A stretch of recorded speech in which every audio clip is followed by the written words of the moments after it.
Tuhan bersamamu dan bersama rohmu. Inilah Injil suci menurut Lukas.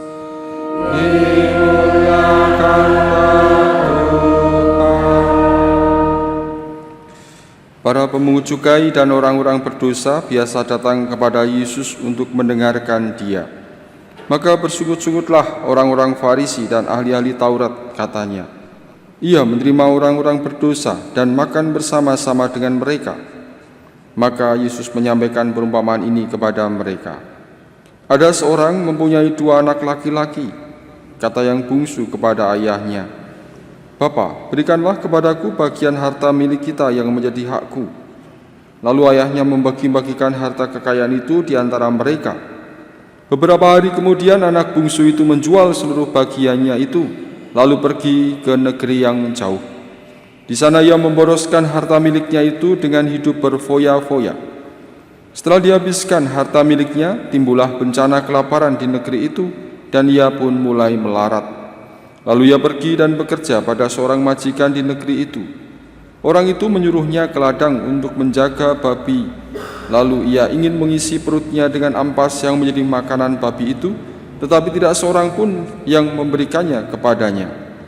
Lalu ia menyadari keadaannya, katanya, betapa banyak orang upahan Bapakku yang berlimpah-limpah makanannya, tetapi aku di sini mati kelaparan. Aku akan bangkit dan pergi kepada Bapakku dan berkata kepadanya, Bapa, aku telah berdosa terhadap surga dan terhadap Bapa. Aku tidak layak lagi disebut anak Bapa. Jadikanlah aku sebagai salah seorang upahan Bapa. Maka bangkitlah ia dan pergi kepada bapaknya. Ketika ia masih jauh, ayahnya telah melihat dia. Lalu tergeraklah hatinya oleh belas kasihan. Ayah itu berlari mendapatkan dia, lalu merangkul dan mencium dia. Kata anak itu kepadanya, Bapa, aku telah berdosa terhadap surga dan terhadap Bapa. Aku tidak layak lagi disebut anak Bapa. Tetapi ayah itu berkata kepada hamba-hambanya, lekaslah, bawa kemari jubah yang terbaik, dan pakaikanlah kepadanya, kenakanlah cincin pada jarinya, dan sepatu pada kakinya. Dan ambillah anak lembu tambun itu, sembelihlah dia dan marilah kita makan dan bersuka cita. Sebab anakku ini telah mati dan menjadi hidup kembali. Ia telah hilang dan didapat kembali. Maka mulailah mereka bersukaria, tetapi anaknya yang sulung sedang berada di ladang. Ketika ia pulang dan dekat ke rumah, ia mendengar bunyi seruling dan nyanyian tari-tarian. Lalu ia memanggil salah seorang hamba dan bertanya kepadanya, apa arti semua itu? Jawab hamba itu, adikmu telah kembali, dan ayahmu telah menyembelih anak lembu tambun, karena ia mendapatkan kembali anak itu dengan selamat. Maka marahlah anak sulung itu, dan ia tidak mau masuk. Lalu ayahnya keluar dan berbicara dengan dia. Tetapi ia menjawab ayahnya, katanya, telah bertahun-tahun aku melayani Bapa, dan belum pernah aku melanggar perintah Bapa. Tetapi kepadaku belum pernah Bapa memberikan seekor anak kambing pun untuk bersuka cita dengan sahabat-sahabatku. Tetapi baru saja datang anak Bapa yang telah memboroskan harta kekayaan Bapa bersama dengan pelacur-pelacur, maka Bapa menyembelih anak lembu tambun itu untuk dia.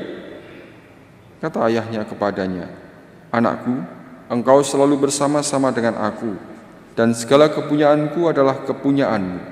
Kita patut bersuka cita dan bergembira, karena adikmu telah mati dan menjadi hidup kembali. Ia telah hilang dan didapat kembali. Demikianlah sabda Tuhan. Terpujilah Kristus. Ibu Bapak, saudara-saudara yang dikasihi Tuhan, kalau kita menyebut rumah, ketika kita masih kecil, kita tinggal di rumah orang tua kita, tetapi kita menyebut rumah itu sebagai rumahku.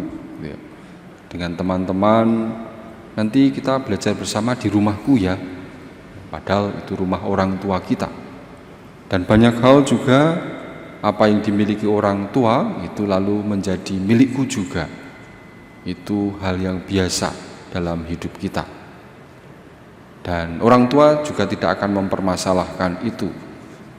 Karena memang juga demikian, meskipun kepemilikan adalah milik orang tua, ayah ibu, tetapi anak juga turut serta memilikinya. Tetapi kadang tidak bisa dibalik. Ketika anak, ibu bapak punya rumah, ibu bapak tidak akan pernah mengatakan, aku mau pulang ke rumahku yang di sana, tidak. Tetapi akan mengatakan, aku akan pergi mengunjungi anakku, rumahnya di sana. Nah, itulah menunjukkan bagaimana orang tua yang sangat mengasihi anaknya. Apapun yang dimiliki orang tua itu juga menjadi milik anak, meskipun juga belum sepenuhnya diberikan kepada anak. Maka itu menunjukkan kebaikan orang tua kepada kita. Dan hal ini menjadi salah satu dipakai oleh Yesus sebagai perumpamaan bagaimana orang tua, bapa yang sangat mengasihi anak-anaknya.